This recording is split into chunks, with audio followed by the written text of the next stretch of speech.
¿qué es darse cuenta o ser consciente, no? Porque Krishnamurti se refiere a este darse cuenta o ser consciente, digamos, es el fundamento de las enseñanzas de Krishnamurti, y esta persona dice que es como difícil comprender qué es realmente darse cuenta o ser consciente. Lo único que sabe es que no es una práctica,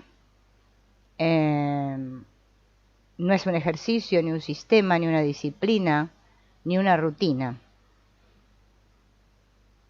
Porque todos los ejercicios, rutinas, prácticas llevan a la mente a que se vuelvan algo, se transforme en algo mecánico, y al final la mente se embota y se vuelve estúpida. Entonces el objetivo es explorar qué significa ser consciente, qué significa darse cuenta. Me pregunto si somos conscientes realmente del enojo, de la tristeza y de la alegría, o solo somos conscientes de ellas después de que han sucedido. Vamos a comenzar como si no supiéramos nada sobre el tema, desde cero. No vamos a hacer ninguna afirmación, ni dogmática, ni sutil, sino que vamos a explorar este asunto, para que se nos revele un estado extraordinario que la mente probablemente nunca ha tocado, a una dimensión que el ser consciente superficial nunca ha alcanzado. Vamos a comenzar desde lo superficial y vamos a ir avanzando desde ahí. Todos nosotros con nuestros ojos vemos, con nuestros sentidos percibimos las cosas que nos rodean. Por ejemplo, el color de una flor, el colibrí que está libando la flor, la luz del sol, los sonidos, la sombra del árbol, el árbol mismo. Igualmente también sentimos nuestros cuerpos, que son los instrumentos de estas diferentes clases de percepciones sensoriales. Pero si estas percepciones sensoriales se mantienen en su nivel superficial, no hay confusión de ninguna clase. Sabemos que la flor, esa rosa, está ahí, y eso es todo, no hay preferencia, comparación, ni aceptación ni rechazo. Simplemente la cosa está frente a nosotros, sin ninguna complicación psicológica. Esta es la noción de percepción sensorial, o sea, es un darse cuenta externo.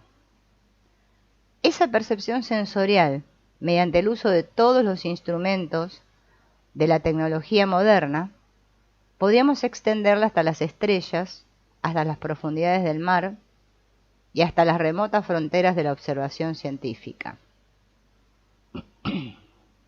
Entonces, uno ve la rosa, ve el universo, las personas, las estrellas, los mares, las montañas, los átomos, y están realmente ahí.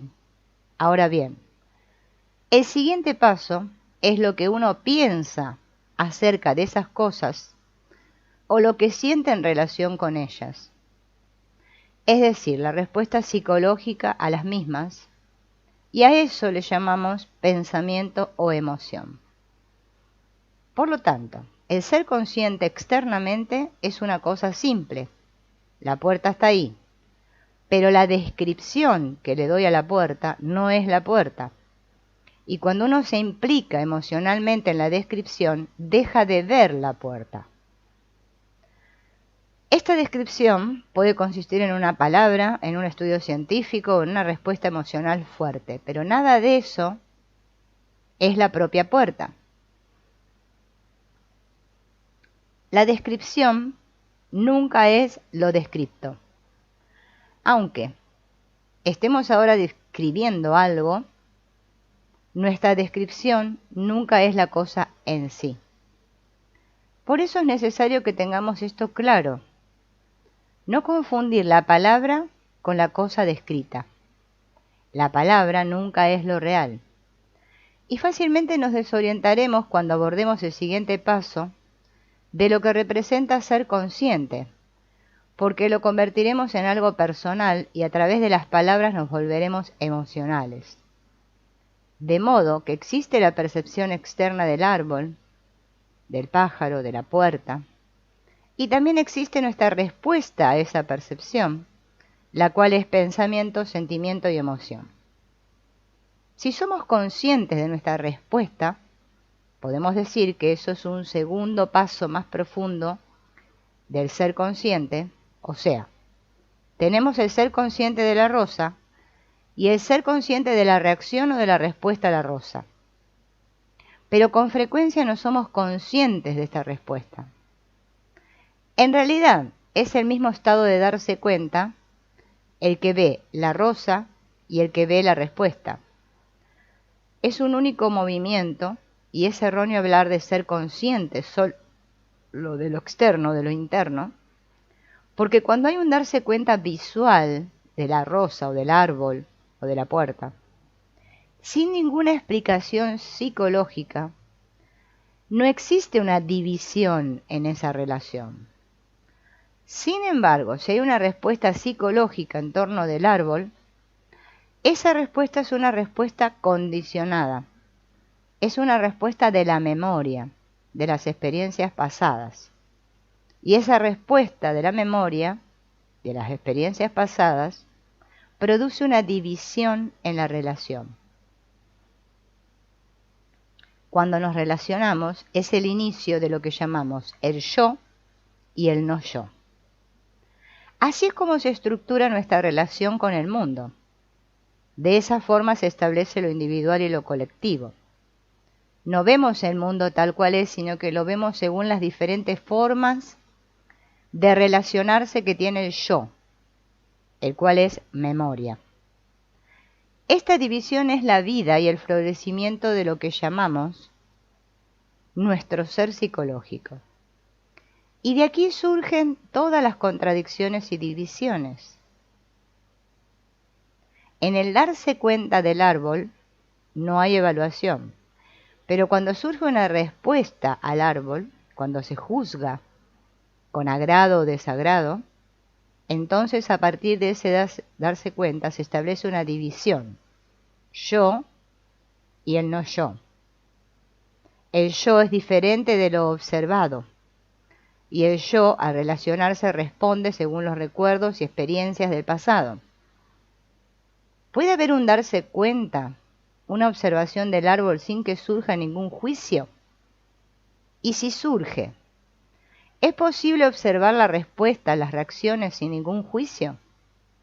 De esta manera eliminamos el principio de la división, el principio del yo y del no yo, tanto si miramos al árbol como si nos miramos a nosotros mismos. Bien.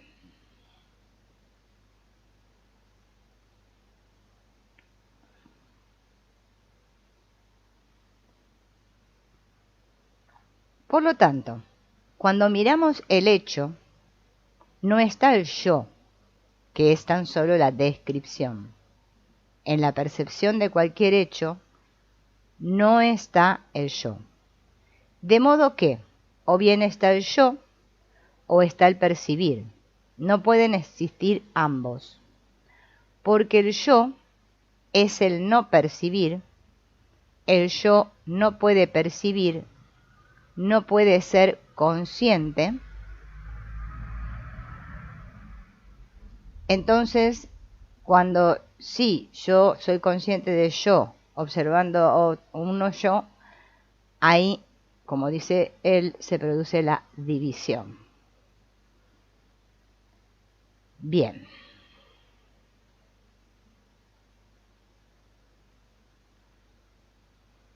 Si existe un yo que no dependa de ninguna relación, ¿no?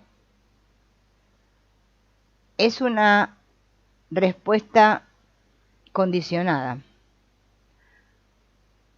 que yo tendría que dar. Nuestra primera pregunta no ha de ser si existe o no un yo, independiente de las respuestas condicionadas, sino la pregunta debería ser, ¿Puede la mente, en la cual están incluidos todos nuestros sentimientos, estar libre de este condicionamiento que es el pasado? El pasado es el yo.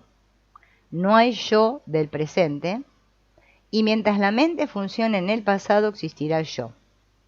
La mente es el pasado, la mente es ese yo. No podemos decir que existe la mente y el pasado, no importa si es de unos días o de 10.000 años. Por eso preguntamos, ¿puede la mente en sí misma liberarse del pasado?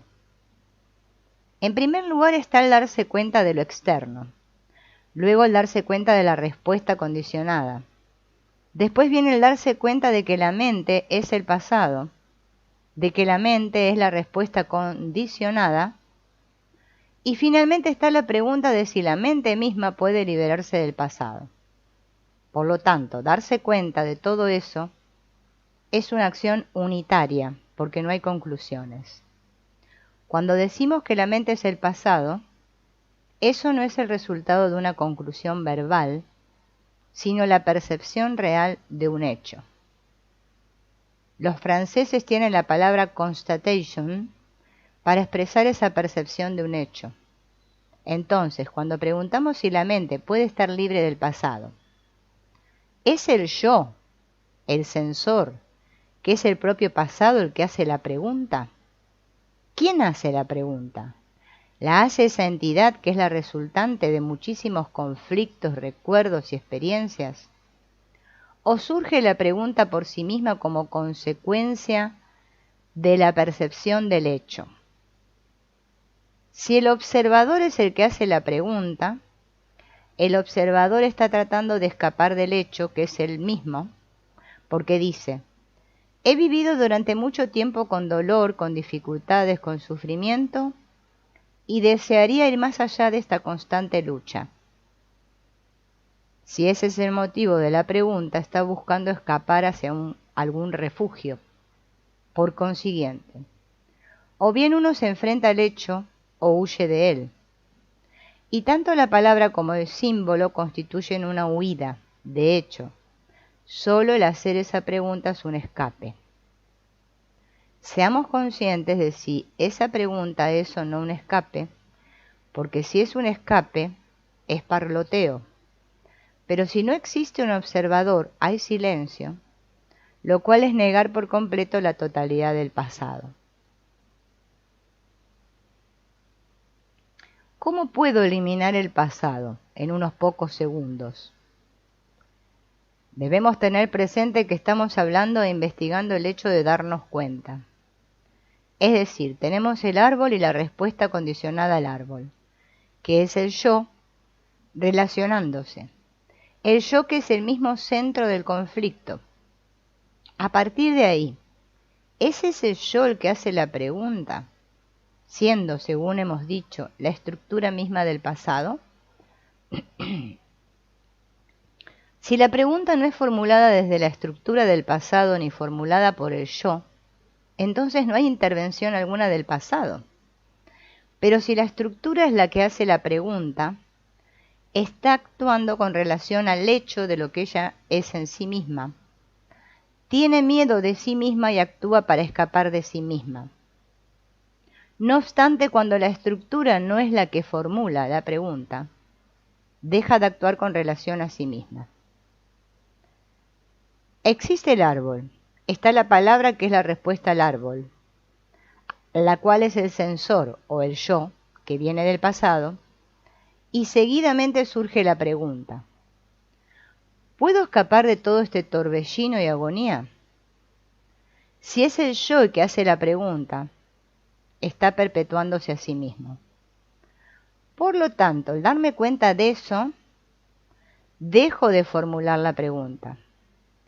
Al darme cuenta y ver todas las implicaciones, no puedo formular tal pregunta, y no la formulo porque veo la trampa.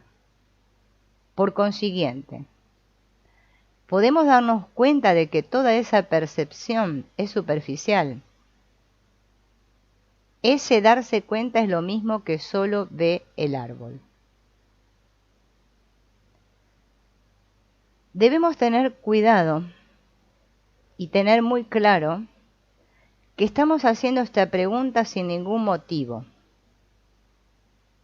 Porque si existe algún motivo, caemos otra vez en la trampa de la respuesta condicionada. Cuando el observador está en completo silencio, sin que lo hayamos forzado a estar en silencio, surge una cualidad distinta de darse cuenta.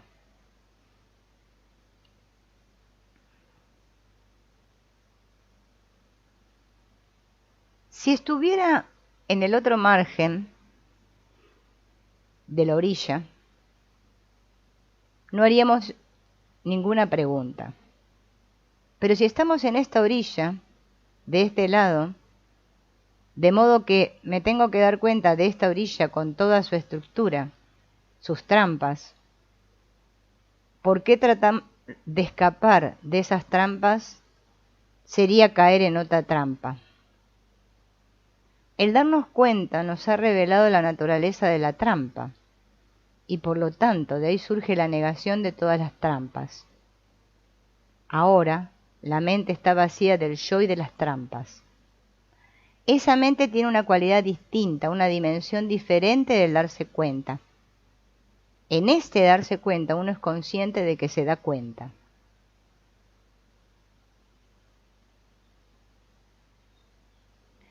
Nadie puede sacarme a mí de mis trampas.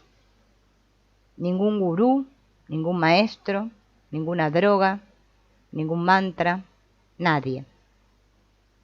Ni siquiera yo mismo.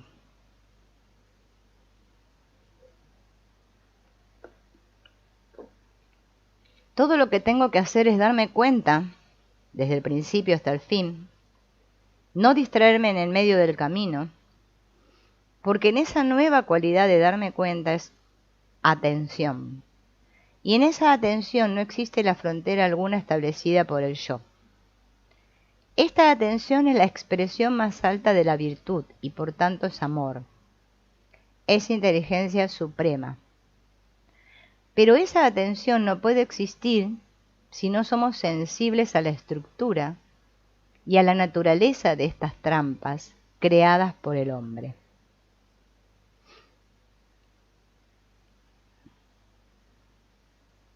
¿Existe Dios?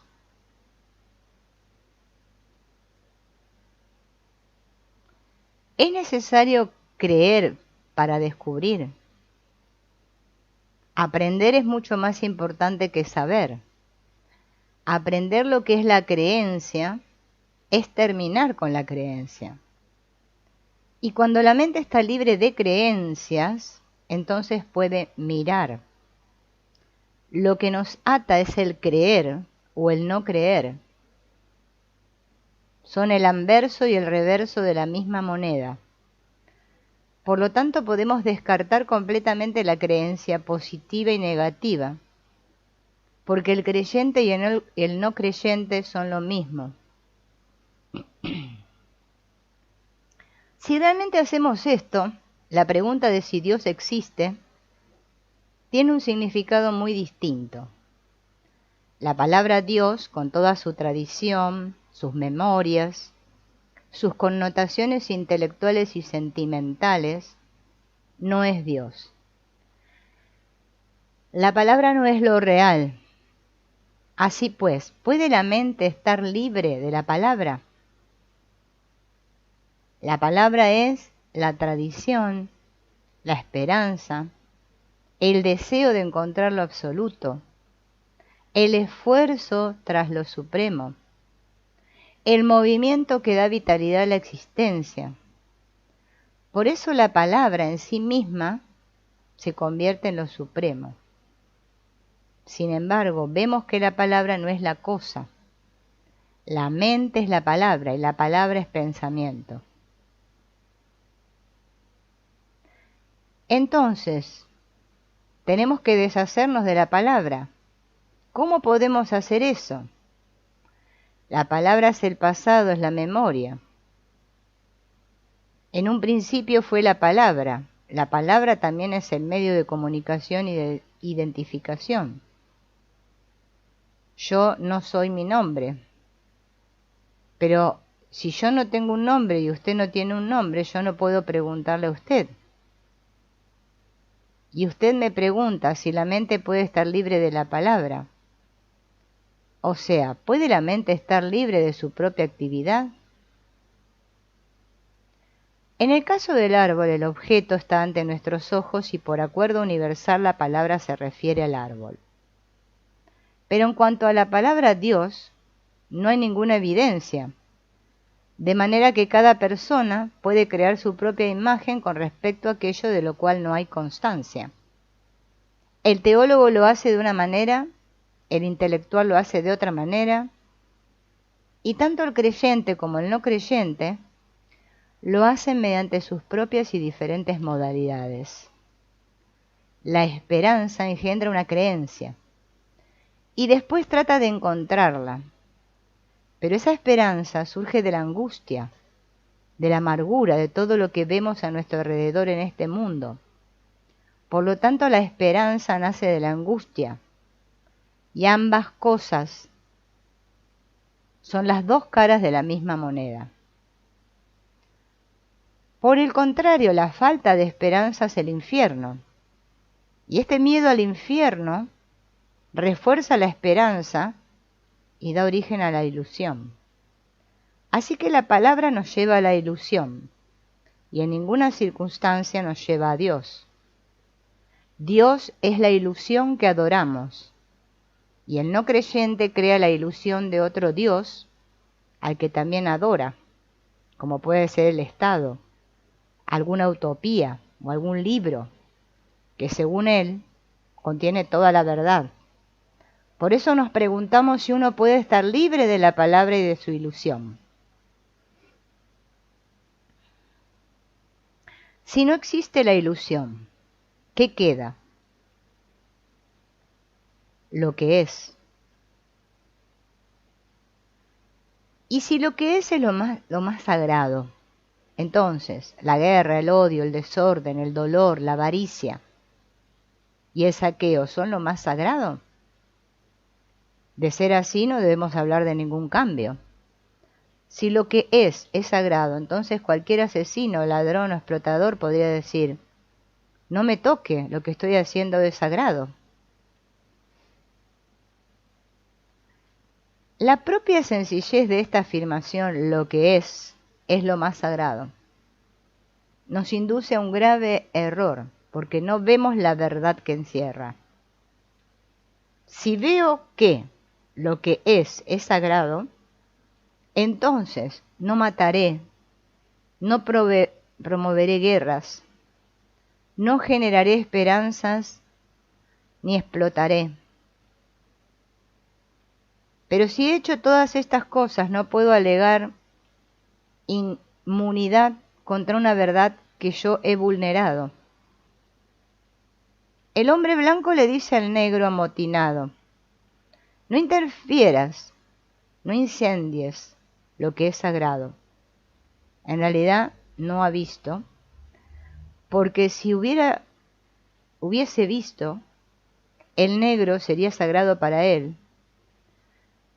y entonces no habría necesidad de quemar nada. Por lo tanto, si cada uno de nosotros ve esa verdad, habrá un cambio. Ver la verdad es el cambio.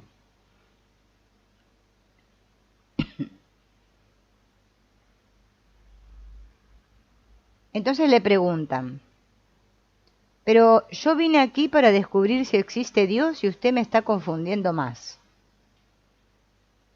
Y Krishnamurti le dice: usted vino a preguntar si existe Dios, y nosotros decimos que la palabra nos lleva a la ilusión que adoramos, y por esa ilusión estamos dispuestos a destruirnos unos a otros.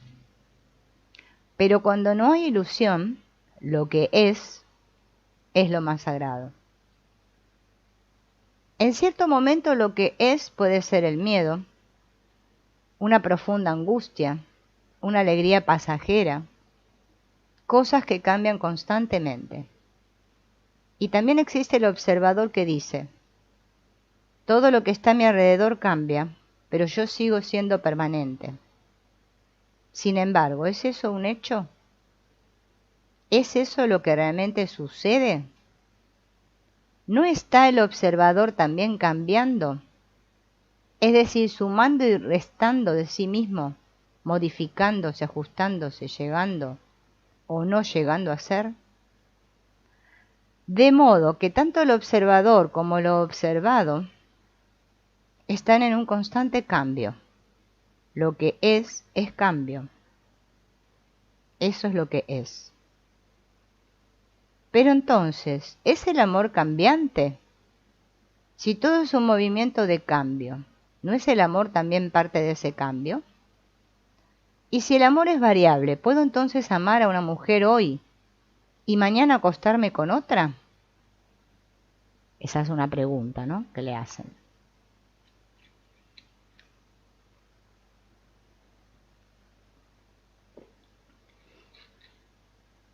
Y Krishnamurti le responde: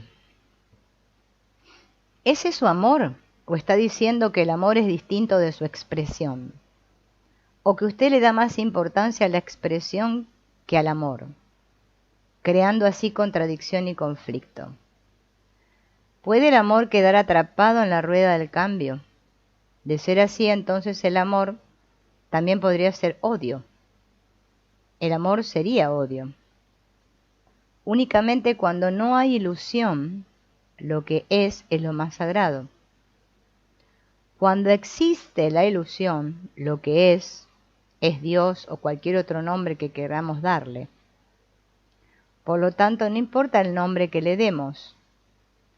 Dios existe cuando Él, usted, o sea usted, el usted, o sea el yo, no está. Y si el usted o el yo está, Dios no existe. Si el usted no está, surge el amor. Y si el usted está, no hay amor. Hablemos ahora del miedo. Ahora vamos a pasar a hablar del miedo.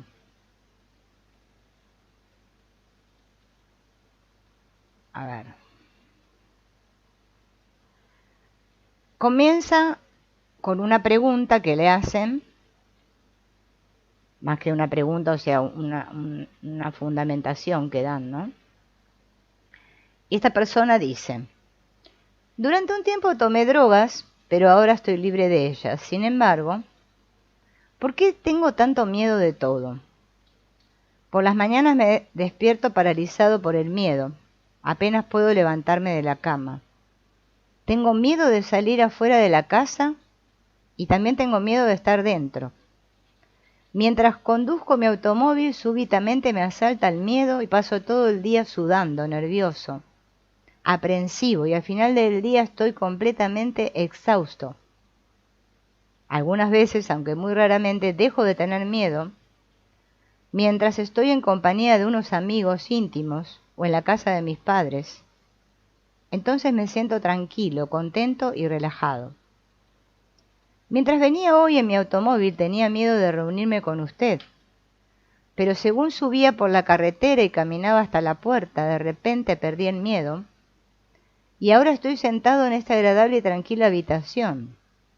Me siento tan contento que desearía saber de qué he podido tener miedo. En estos momentos no tengo miedo, puedo sonreír y decirle de verdad: me alegra mucho verlo. Pero como no puedo permanecer siempre aquí, sé que cuando me vaya, la nube del miedo me envolverá de nuevo, y ese es mi problema. He visitado muchos psiquiatras y analistas, pero ellos únicamente sondean en mis recuerdos de la infancia, y estoy cansado de eso, porque el miedo no ha desaparecido en ninguna de sus formas. Krishnamurti le responde a esto, ¿no? Una respuesta muy buena. Dice: olvidemos los recuerdos de la infancia y todas esas tonterías y veamos el presente. Usted está aquí y dice que ahora no tiene miedo. Por el momento está contento y no puede imaginarse el miedo que sentía. ¿Por qué no tiene miedo ahora? ¿Se debe a esta habitación tranquila, clara, amueblada con buen gusto? ¿A la sensación del calor de la bienvenida que siente? ¿Es por eso por lo que no siente miedo ahora? Y la persona responde, en parte es así. Quizás se debe también a usted. Pero no quiero depender de ambientes acogedores y de buenos amigos para dejar de tener miedo. Estoy cansado de todo eso. Los psiquiatras no pueden decirme a qué se debe ese miedo que experimento. Lo llaman miedo flotante. Es un abismo sin fondo, oscuro y horrible. He gastado mucho dinero y tiempo en análisis psiquiátricos y realmente no me han ayudado en absoluto. ¿Puede decirme usted qué debo hacer? Y Krishnamurti le responde, por el hecho de ser sensible, ¿no necesita cierto refugio, cierta seguridad? Y como no puede encontrarla, tiene miedo de este mundo monstruoso. ¿Es usted sensible? Y la persona responde, sí, creo que lo soy.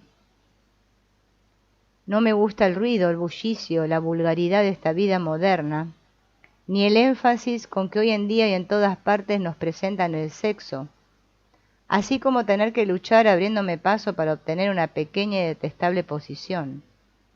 En realidad estoy temeroso de todo esto, no porque me sienta incapaz de pelear ni obtener una posición por mi propio esfuerzo, sino porque todo esto me enferma y me llena de miedo.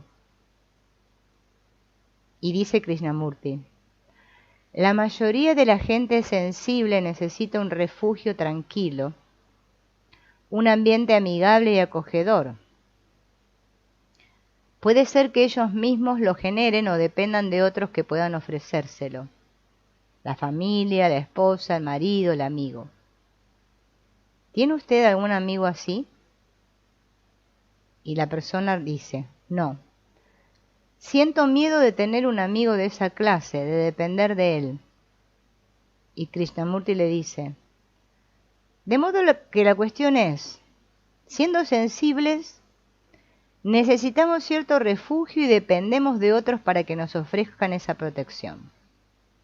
De manera que tenemos la sensibilidad y la dependencia. A menudo las dos van juntas, y en el depender de otro está el miedo a perderlo. Por eso dependo más y más. Y el miedo aumenta en proporción a nuestra dependencia. Y esto se transforma en un círculo vicioso. ¿Se ha preguntado por qué depende de otros? ¿Por qué depende psicológicamente de otros? Y la persona le dice, ahora usted me habla de dependencia, pero yo vine aquí para discutir acerca del miedo. Y Krishnamurti le dice, vamos a examinar ambas cosas y veremos cómo están relacionadas entre sí. Hablemos de la dependencia. ¿Qué es la dependencia? ¿Por qué uno depende psicológicamente de otro? ¿No es la dependencia una negación de la libertad? ¿Qué le queda al hombre si lo despojamos de su casa, de su esposa, de sus hijos, de sus posesiones? En sí mismo es insuficiente, está vacío y perdido. Como consecuencia de ese vacío, del cual siente miedo, surge el depender de la propiedad, de la gente y de las creencias. Uno puede sentirse tan seguro de las cosas de las que depende que nunca se imagina perderlas. Sin embargo, el miedo continúa.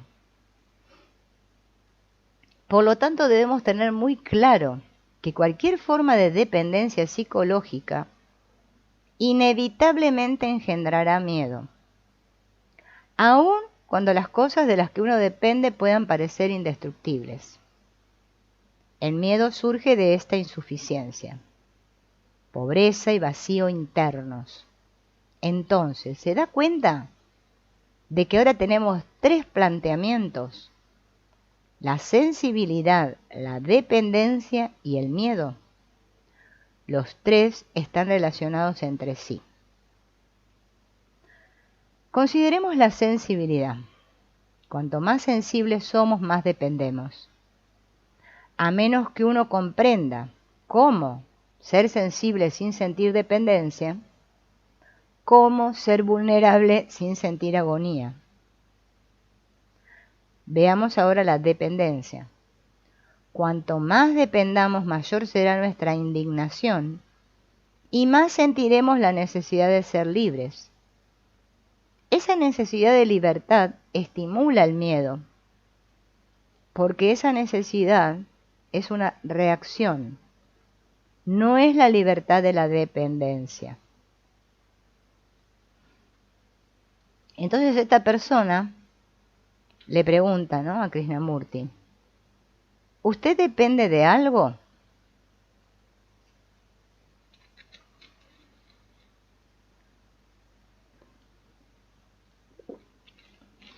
Y Krishnamurti le responde: desde luego, dependo físicamente de la comida, la ropa, el alojamiento, pero psicológica e internamente no dependo de nada, ni de dioses, ni de la moralidad social, ni de la creencia, ni de la gente. Pero no importa si yo dependo o no de algo. Vamos a continuar. El miedo aparece cuando nos damos cuenta de nuestra vacuidad, de la soledad, de la pobreza interna y de no ser capaces de hacer nada al respecto. Tan solo estamos considerando el miedo que genera dependencia, y esa dependencia constantemente incrementa el miedo. En consecuencia, si comprendemos el miedo, también comprendemos la dependencia. Pero para comprender el miedo, debemos ser sensibles y descubrir, ver cómo surge. Si uno de verdad es sensible, empieza a darse cuenta de su propia e increíble vacuidad, de ese pozo sin fondo que no puede llenarse con el entretenimiento vulgar de las drogas, ni con el pasatiempo de la iglesia o las diversiones. Nada puede llenarlo. Y al saber todo esto, el miedo aumenta, lo cual nos impulsa a depender, y esta dependencia nos hace más y más insensibles. Uno sabe que esto es así, por eso tiene miedo. De modo que nuestra pregunta ahora es: ¿cómo puede uno ir más allá de este vacío, de esta soledad? Y no cómo ser autosuficiente o camuflar permanentemente esta vacuidad.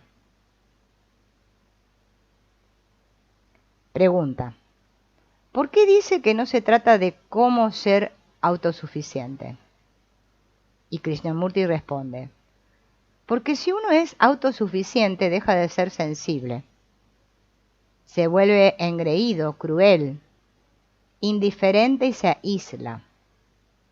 El no depender o estar más allá de la dependencia no significa ser autosuficiente, sino: ¿puede la mente afrontar la vida con esa vacuidad y no escapar en dirección alguna?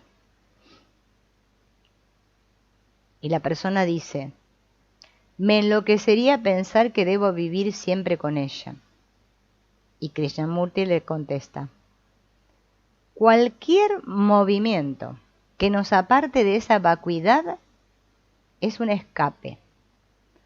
Y este huir de algo, este huir de lo que es el miedo. El miedo es huir de algo. En permanecer con lo que es, no hay miedo. El huir es el miedo y ese huir lleva a la locura, no el vacío en sí mismo. Entonces, ¿qué es ese vacío, esa soledad y cómo surge?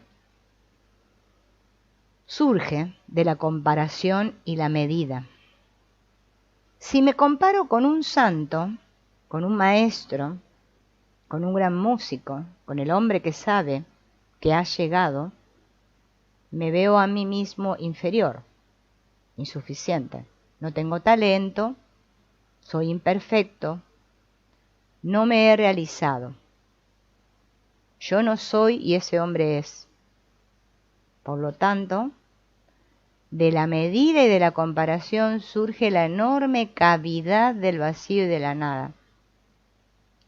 Escapar de esta cavidad es el miedo, y el miedo nos impide comprender ese pozo sin fondo.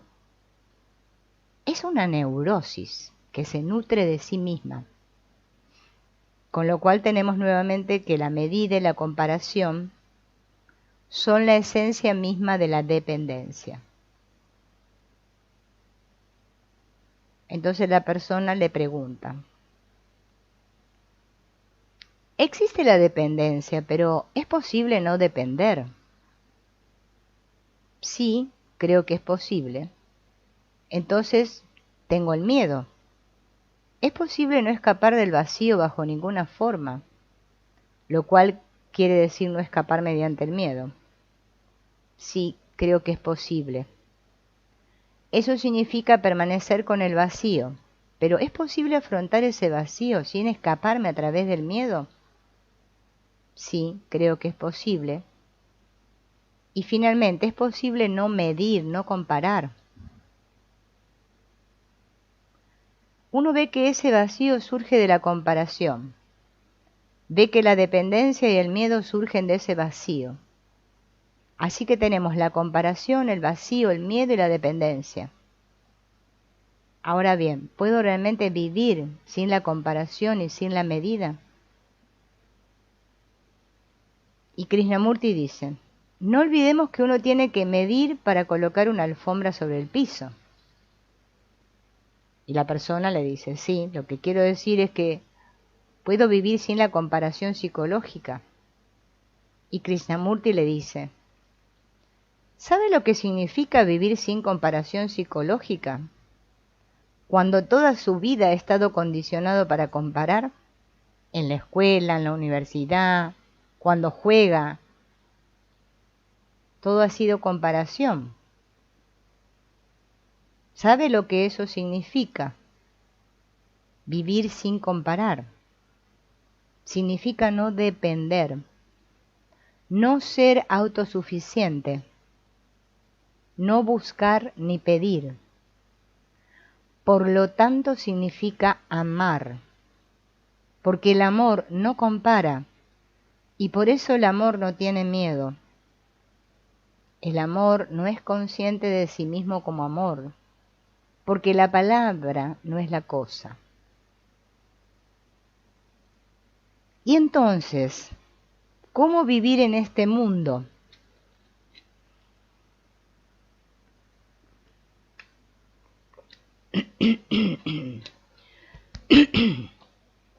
A ver, bien.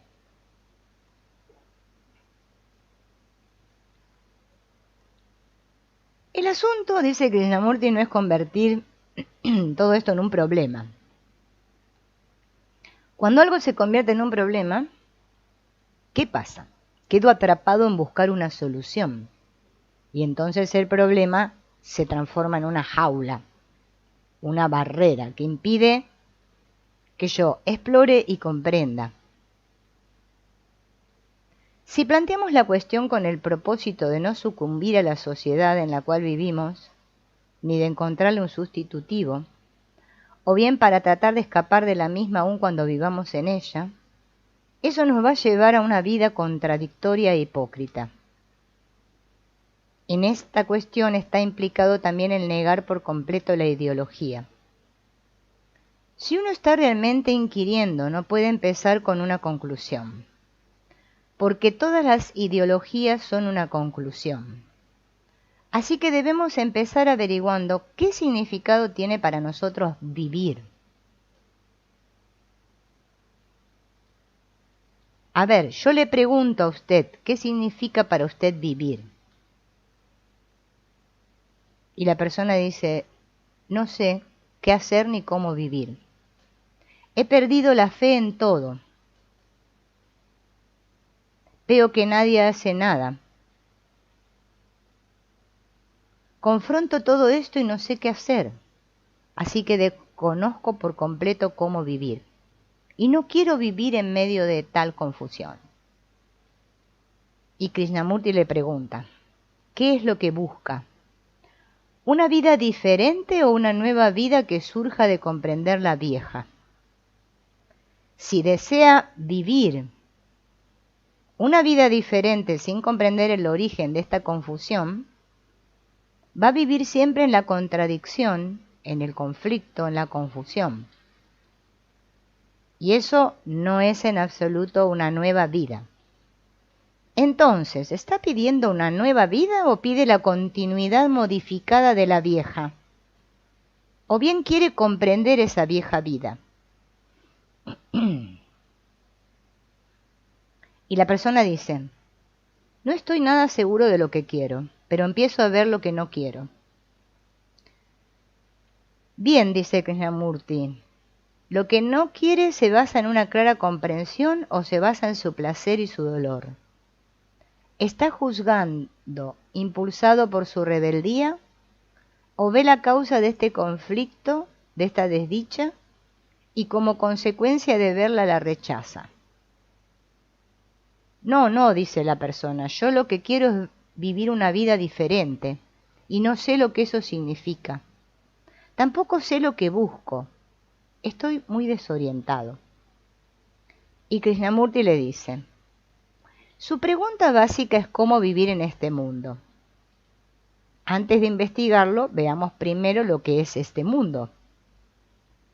Este mundo no es únicamente lo que nos rodea, sino también es nuestra relación con todas las cosas, con la gente, con nosotros mismos, con las ideas, con la propiedad, con los conceptos. Eso es el mundo. Y podemos ver las divisiones en forma de nacionalidades, de grupos religiosos, políticos, sociales. El mundo está dividido, tan fragmentado externamente como lo están internamente todos los seres humanos. Esta fragmentación externa revela de manera patente nuestra división interna.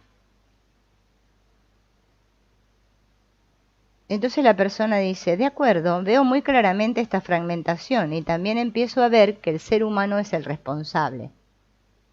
Y Krishnamurti le dice, usted es el ser humano. Y la persona dice, entonces, ¿puedo vivir de forma diferente de lo que yo mismo soy? Ahora me doy cuenta de que si voy a vivir de forma totalmente distinta, debe suceder en mí un nuevo nacer, una mente, un corazón y unos ojos nuevos. También me doy cuenta de que esto no ha sucedido en mí. Vivo como soy y ser como soy ha hecho la vida tal como es. Pero, ¿a dónde voy a partir de ahí? Y Krishnamurti le dice, usted no va a ningún sitio desde ahí. No se va a ningún lugar. El ir o perseguir un ideal que consideramos mejor nos da la sensación de que estamos progresando, de que nos movemos hacia un mundo superior. Pero no hay tal movimiento, porque el final ha sido proyectado desde nuestra desdicha, confusión, egoísmo y envidia. Así que ese final, que se supone es el opuesto de lo que es, en realidad es igual a lo que es. Ese final surge de lo que es. Por eso genera el conflicto entre lo que es y lo que debería ser. Eso es el inicio de nuestra confusión y conflicto. El final no está allá, no está al otro lado de la pared. El principio y el final están aquí. Entonces la persona dice, por favor, señor, espere un momento, no entiendo nada.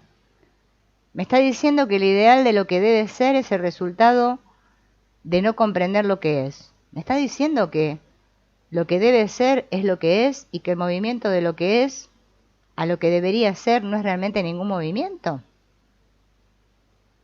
Y Krishnamurti le dice, es una idea, es una ficción. Si comprende lo que es, ¿qué necesidad tiene entonces de lo que debería ser? Y la persona dice, es así.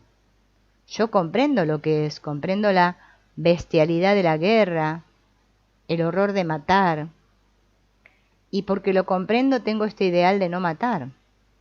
El ideal surge de comprender lo que es y por lo tanto no es un escape. Y Krishnamurti le dice, si comprende que el matar es terrible, necesita tener un ideal para no matar. Quizá no seamos lo suficientemente claros en el significado de la palabra comprender. Cuando decimos que comprendemos algo, está implícito que hemos aprendido todo lo que eso nos tiene que mostrar. Lo hemos investigado y hemos descubierto su verdad o su falsedad, lo cual implica también que esa comprensión no es asunto del intelecto, sino que uno lo ha sentido profundamente en su corazón. Tan solo hay comprensión cuando la mente y el corazón están en completa armonía. Entonces uno dice, lo he comprendido, por lo tanto termino con ello. Y eso que he comprendido ya no tiene la vitalidad de generar conflicto.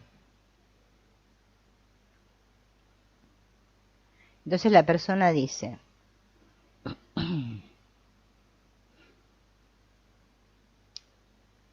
no, primero Krishnamurti le pregunta, ¿le damos ambos el mismo significado a la palabra comprender? Y la persona dice, antes no, pero ahora veo que es verdad lo que usted dice. Sin embargo, partiendo de eso, le digo honestamente que no entiendo el desorden total del mundo, el cual, según ha señalado usted con tanta exactitud, es mi propio desorden. ¿Cómo puedo comprenderlo? ¿Cómo puedo aprender por completo de este desorden? De este enorme desorden y confusión del mundo y de mí mismo. Y Krishnamurti le dice, por favor, no use la palabra ¿cómo? Y la persona pregunta, ¿por qué no? Y Krishnamurti le explica, el cómo indica que alguien le dará un método, una fórmula, que si usted practica le traerá comprensión. Pero ¿puede la comprensión surgir de un método? La comprensión significa amor. Y el amor no puede practicarse ni enseñarse, significa una mente sana. Y una mente sana solo puede surgir cuando hay percepción clara y se ven las cosas como son, sin emoción ni sentimentalismo.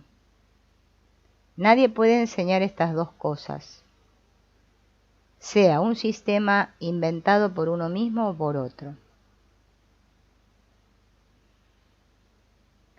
Y la persona dice, ay señor, es usted muy persuasivo, o quizás es demasiado lógico. ¿Está tratando de influir en mí para que vea las cosas como usted las ve? Y Krishnamurti le dice, por Dios, no. La influencia en cualquiera de sus formas destruye el amor. La propaganda para que la mente sea sensible, para que esté alerta, la vuelve más embotada e insensible. Así que no estamos tratando de influir, de persuadirlo, de que dependa de algo. Estamos señalando e investigando juntos. Y para investigar juntos, usted tiene que estar libre, tanto de mí como de sus propios prejuicios y temores. De lo contrario, vamos a estar dando vueltas y vueltas en círculo. Volvamos a la pregunta inicial. ¿Cómo vivir en este mundo? Para vivir en este mundo tenemos que negarlo. Eso significa negar el ideal, la guerra, la división, la competencia, la envidia. No se trata de negar el mundo como un estudiante que se rebela contra sus padres. Lo que decimos es negarlo porque lo comprendemos. Esa comprensión es la negación. Usted dijo que no quiere vivir en la confusión, en la deshonestidad y en la fealdad de este mundo. Por eso lo niega. Pero, ¿de qué trasfondo surge esa negación? ¿Por qué lo niega? Su negativa viene porque desea vivir una vida pacífica, una vida completamente segura y en aislamiento, o porque realmente ve lo que sucede. Y entonces la persona responde: pienso que lo niego porque veo lo que está sucediendo a mi alrededor y desde luego mis prejuicios y temores están también presentes. De modo que es una mezcla de lo que está realmente sucediendo y de mi propia ansiedad. Y Krishnamurti dice: ¿qué predomina, su propia ansiedad o el ver realmente lo que sucede a su alrededor? Si predomina el miedo, no puede ver lo que realmente sucede a su alrededor, porque el miedo es oscuridad y en la oscuridad uno no puede ver nada. Si se da cuenta de eso, entonces podrá ver el mundo tal como es, podrá verse a sí mismo tal y como realmente es, porque usted es el mundo y el mundo es usted. No son dos entidades separadas. ¿Ah?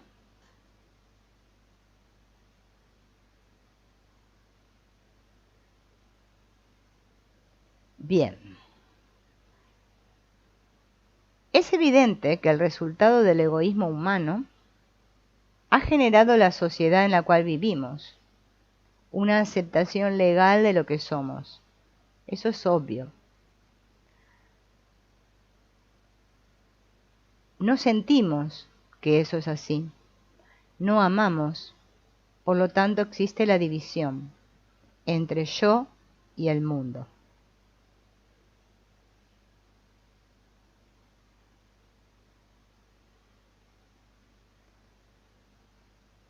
Entonces,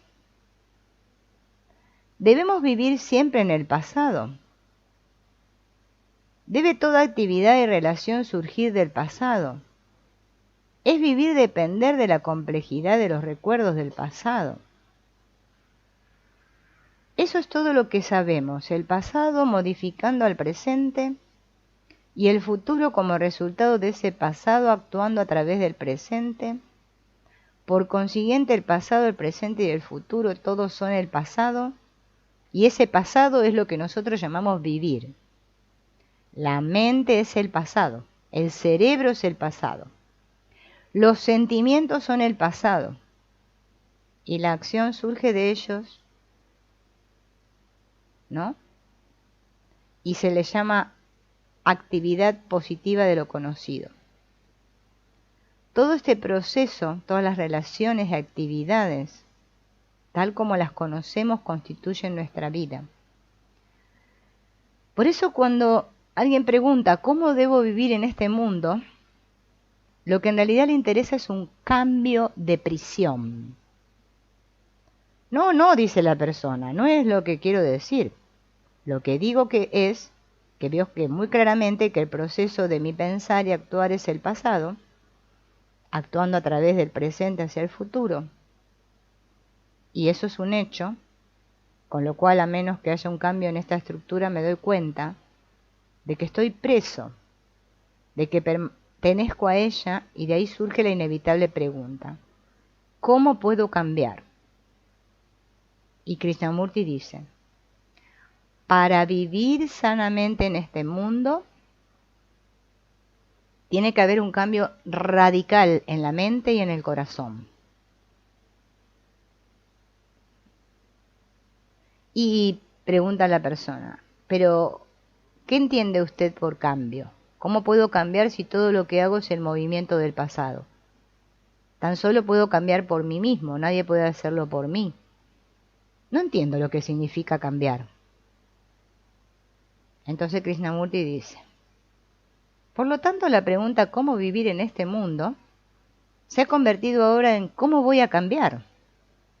Teniendo en cuenta que el cómo no significa un método, sino investigar para comprender.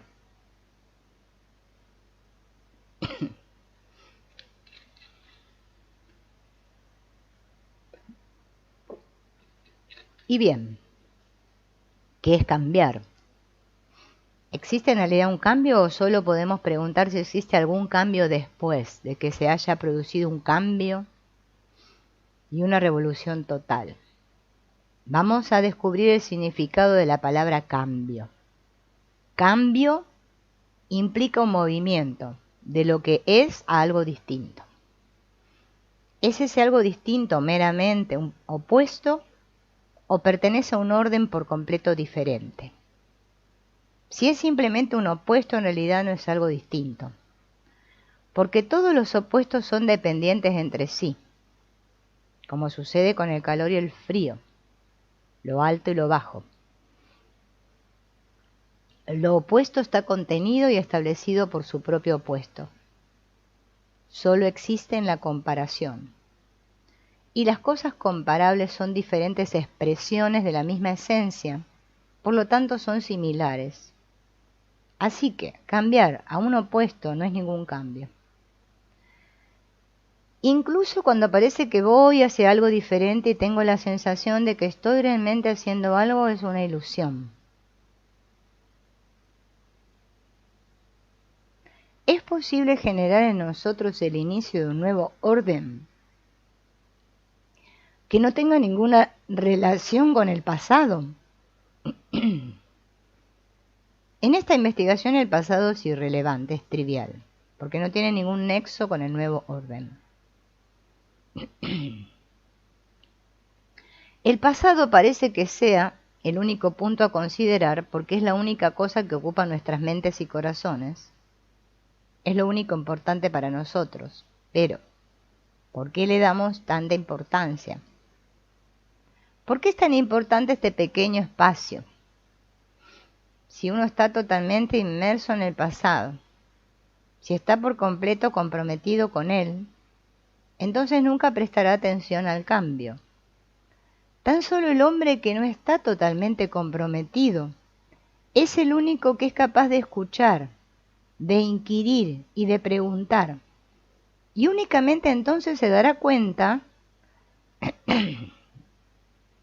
de la trivialidad de ese pequeño espacio. Y entonces, ¿está usted completamente inmerso o tiene su cabeza fuera del agua? Si su cabeza está fuera del agua, podrá ver que esa pequeña cosa es muy trivial y tendrá espacio a su alrededor para mirar. En consecuencia, ¿hasta qué punto está usted sumergido? Nadie puede contestarlo excepto usted mismo, pero el simple hecho de formular esta pregunta ya representa libertad, porque uno no tiene miedo y por lo tanto la visión se amplía. Contrariamente, cuando esta estructura del pasado lo tiene uno completamente sujeto por el cuello, entonces uno se somete, acepta, obedece, sigue, cree. Solo es posible empezar a salirse de esa estructura cuando uno se da cuenta de que eso no es libertad. Así que nos preguntamos nuevamente qué es el cambio, qué es revolución. El cambio no es un movimiento de lo conocido a lo conocido, como lo son todas las revoluciones políticas. La mejora de ser un pecador a ser un santo es ir de una ilusión a otra ilusión. Si lo entiendo, voy a estar libre del cambio, que significa cierto movimiento de esto hacia aquello.